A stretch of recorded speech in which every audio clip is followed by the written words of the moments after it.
ഒരാൾ ഇമാമായിക്കൊണ്ടാണ് നിസ്കരിക്കുന്നതെങ്കിൽ, ഒരു മയ്യത്ത് സ്ത്രീയാണെങ്കിൽ മയ്യത്തിൻ്റെ വയറുഭാഗത്താണ് നിൽക്കേണ്ടത് ഇമാമ്. എന്നാൽ മയ്യത്ത് പുരുഷനാണെങ്കിൽ ആ മയ്യത്തിൻ്റെ തലഭാഗത്താണ് നിൽക്കേണ്ടത്. ഇനി മയ്യത്തിൻ്റെ രൂപം, ആ മയ്യത്തിൻ്റെ മേൽ ഫർളായ നിസ്കാരം, ആ മയ്യത്ത് നിസ്കാരം ഞാൻ നിസ്കരിക്കുന്നു എന്ന നിയ്യത്ത് മനസ്സിൽ കരുതലാണ് വേണ്ടത്. ഇങ്ങനെ നിയ്യത്ത് മനസ്സിൽ കരുതി ഏതൊരു കർമ്മത്തിനും നിയ്യത്തുണ്ട്. എല്ലാ കർമ്മങ്ങളും നിയ്യത്തിൻ്റെ അടിസ്ഥാനത്തിലാണ്.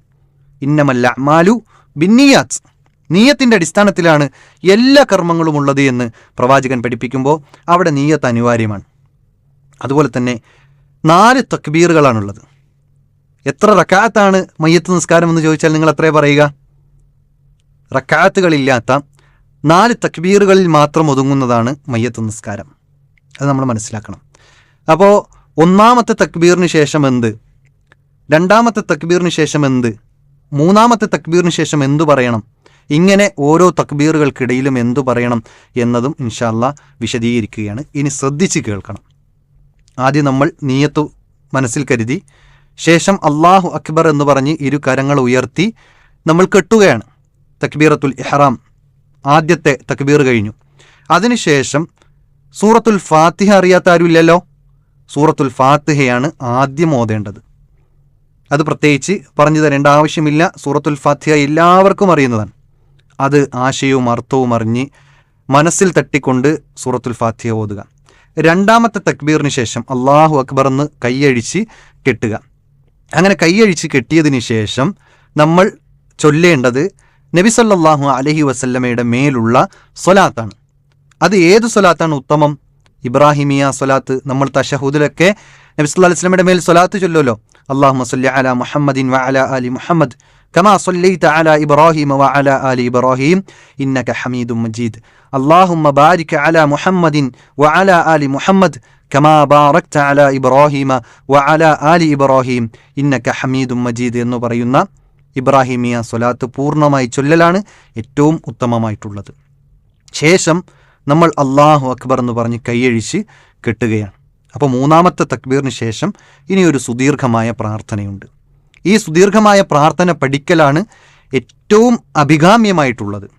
എന്നാൽ ഈ പ്രാർത്ഥനയെ അറിയാത്തവരെ സംബന്ധിച്ചിടത്തോളം അല്ലാഹുമ്മ ഗഫിർ ലഹു, അല്ലാഹുമ്മ ഗഫിർ ലഹു, അല്ലാഹുമ്മ ഗഫിർ ലഹു എന്ന് പറഞ്ഞുകൊണ്ടേയിരിക്കുക.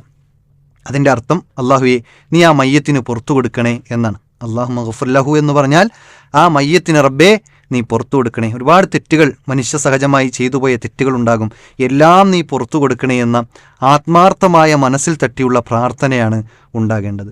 എന്നാൽ സുദീർഘമായ പ്രാർത്ഥന പ്രവാചകൻ സല്ലല്ലാഹു അലൈഹി വസല്ലം നമുക്ക് പഠിപ്പിച്ചു തന്നിട്ടുണ്ട്. اللهم اغفر له وارحمه وعافه واعف عنه وأكرم نزله ووسع مدخله واغسله بالماء والثلج والبرد ونقه من الخطايا كما نقيت الثوب الأبيض من الدنس وأبدله دارا خيرا من داره وأهلا خيرا من أهله وزوجا خيرا من زوجه وأدخله الجنة وأعذه من عذاب القبر ومن عذاب النار. اللهم اغفر له وارحمه وعافه واعف عنه وأكرم نزله ووسع مدخله وغسله بالماء والثلج والبرد എന്ന് പറഞ്ഞുകൊണ്ട് സുദീർഘമായ, നിങ്ങൾക്കിപ്പോൾ അത് സ്ക്രീനിൽ കാണാം, സുദീർഘമായ പ്രാർത്ഥനയാണ്. അല്ലാഹുമ്മ ഗഫിർ ലഹു. എന്താണ് അതിൻ്റെ അർത്ഥം? അല്ലാഹുവേ നീ ആ മയ്യത്തിന് പുറത്തു കൊടുക്കണേ. വർഹംഹു, നീ കരുണ ചെയ്യണേ. എന്താണ് കരുണ ചെയ്യുക എന്ന് പറഞ്ഞാൽ? പ്രവാചകൻ സല്ലല്ലാഹു അലൈഹി വസല്ലം പോലും സഹാബത്തിന് പഠിപ്പിച്ചു കൊടുത്തെന്താ? നമ്മുടെ കർമ്മങ്ങൾ കൊണ്ട് മാത്രം സ്വർഗത്തിലേക്ക് പ്രവേശിക്കാൻ സാധ്യമല്ല. പ്രവാചകനോട് സഹാബത്ത് ചോദിക്കാണ്, വല അൻത യാ റസൂലല്ലാഹ്, പ്രവാചകരെ താങ്കളും പ്രവേശിക്കൂലേ? കാരണം രാത്രി കാലിൽ നീര് വരുമാർ നിന്ന് നിസ്കരിച്ച, ഇബാദത്തിൻ്റെ വിഷയത്തിൽ അങ്ങേയറ്റം ശ്രദ്ധ കാണിച്ച, സഹാബത്തിനേക്കാളും വലിയ തഖ്വയുള്ള പ്രവാചകൻ, ആ പ്രവാചകൻ പോലും സ്വന്തം കർമ്മങ്ങൾ കൊണ്ട് സ്വർഗത്തിൽ പ്രവേശിക്കൂലേ എന്ന സ്വഹാബത്തിൻ്റെ പ്രസക്തമായ ചോദ്യത്തിന് പ്രവാചകൻ എന്തു പറഞ്ഞെന്നറിയോ? ഞാൻ പ്രവേശിക്കുന്നല്ല പറഞ്ഞത്, വലാ അന, ഞാനും പ്രവേശിക്കുകയില്ല, ഇല്ല അൻ യതഗമ്മദനി അല്ലാഹു ബിറഹ്മതിഹി, അവൻ്റെ റഹ്മത്തിൻ്റെ അള്ളാഹുവിൻ്റെ റഹ്മത്ത് കൊണ്ടല്ലാതെ കാരുണ്യം കൊണ്ടല്ലാതെ എനിക്കും സ്വർഗത്തിലേക്ക് പ്രവേശനം സാധ്യമല്ല എന്ന് പ്രവാചകൻ പഠിപ്പിക്കുമ്പോൾ ഈ മരിച്ചു കിടക്കുന്ന മയ്യത്തിനു വേണ്ടി റഹ്മത്തിനു വേണ്ടി പ്രാർത്ഥിക്കുക എന്നത് മനസ്സിൽ തട്ടിക്കൊണ്ടുള്ള പ്രാർത്ഥനയാണ് വേണ്ടത്. അപ്പോൾ അല്ലാഹു മഗ്ഫിർലഹു എന്ന് പറഞ്ഞാൽ അള്ളാഹു ആ മയ്യത്തിന് പുറത്തു കൊടുക്കണേ. രണ്ടാമത്തെ അല്ലാഹു മഗ്ഫിർലഹു വർഹംഹു എന്ന് പറയുമ്പോൾ റബ്ബേ നീ ആ മയ്യത്തിന് കരുണ ചൊരിയണേ എന്ന് പ്രാർത്ഥിക്കുകയാണ്. എന്നിട്ട് വആഫിഹി, പാരത്രിക ലോകത്തും ആഫിയത്തുണ്ടാകണം, അതിനുവേണ്ടി പ്രാർത്ഥിക്കുകയാണ്. വഅഫു അൻഹു, അള്ളാഹു വിട്ടുവീഴ്ച ചെയ്യണം. അള്ളാഹു വിട്ടുവീഴ്ച ചെയ്തിട്ടില്ലെങ്കിൽ പിടിച്ചു വച്ചു കഴിഞ്ഞാൽ പിന്നെ ആ മനുഷ്യൻ ഹലക്ക എന്നാണ് പ്രവാചകൻ പഠിപ്പിച്ചത്. ആ മനുഷ്യൻ നശിച്ചിരിക്കുന്നു. അള്ളാഹു വിട്ടുവീഴ്ച ചെയ്യണം. അള്ളാഹു അൽ അഫുവാണ്, അള്ളാഹു വിട്ടുവീഴ്ച ചെയ്യുന്നവനാണ്.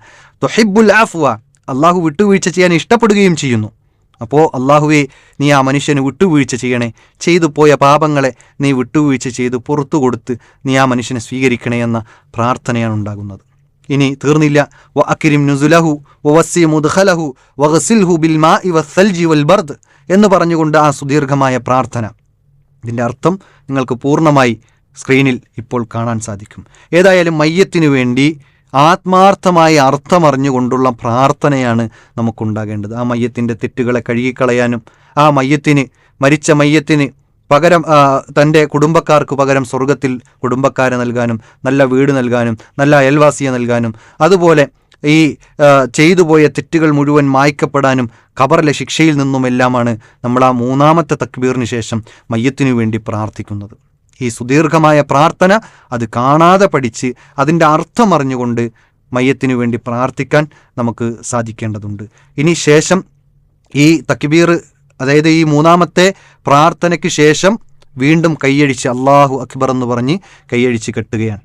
ഈ നാലാമത്തെ തക്ബീറിന് ശേഷം പ്രത്യേകമായ പ്രാർത്ഥനകളൊന്നും സ്ഥിരപ്പെട്ടു വന്നിട്ടില്ല. എന്നാൽ ചില ആളുകളൊക്കെയും അല്ലാഹുമ്മ ലാ തഹരിംന അജ്റഹു വലാ തുളില്ലന ബഅദഹു വലാ തഫ്തിന്ന ബഅദഹു എന്നൊക്കെ പറഞ്ഞിട്ട് ചില പ്രാർത്ഥനകൾ പഠിപ്പിക്കുന്നത് കാണാൻ സാധിക്കും. അത് സ്ഥിരപ്പെട്ടു വന്നതായി നമുക്കറിയില്ല, അല്ലാഹു ആലം. ശേഷം വലതു ഭാഗത്തേക്ക് സലാം വീട്ടുക, അതാണ് സുന്നത്തിൽ സ്ഥിരപ്പെട്ടത്. ഇനി ഒരാൾ ഇടത്തേക്ക് സലാം വീട്ടിയാലും അതിൽ പ്രശ്നമൊന്നുമില്ല എന്നത് ഓർമ്മപ്പെടുത്തുന്നു. കൂടുതൽ പഠിക്കുക. അല്ലാഹു അതിനുള്ള തൗഫീക്ക് നൽകട്ടെ. അസ്സലാമു അലൈക്കും വറഹ്മത്തുള്ളാഹി വബറകാതുഹു.